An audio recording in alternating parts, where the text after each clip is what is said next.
का कैले।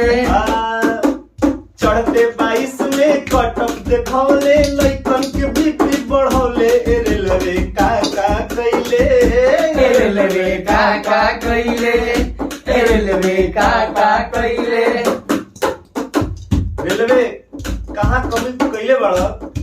पहिला कमी का कैला बतावता गाई गाई गानावा। पहिला कमी का कैला बतावता गाई गाई गानावा।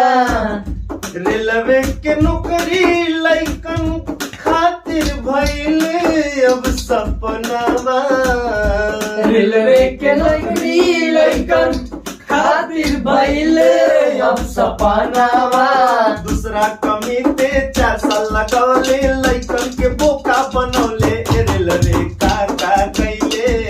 रेलवे का कैले, रेलवे का कैले। और का लइकवा सबसे हारल पाछल बेबस लइका अब सीधा प्राइम मिनिस्टर से रिक्वेस्ट करता का, सुना ये मोदी जी करतन तू ही अब पैया। सुना ये मोदी जी करतन तू ही अब पैया। दिन पर दिन रेलवे भइल जाता निर्मम कसैया। दिन पर दिन रेलवे भइल जाता निर्मम कसैया। लाखों गरीब के सपना पर रेलवे, लाखों गरीब के सपना पर रेलवे, काहे रेल चलैले, रेलवे का कैले। रेलवे का कैले, रेलवे का कैले।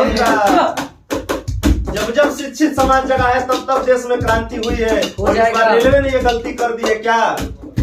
पढ़ल समाज जगल चल नहीं अब मनमानी।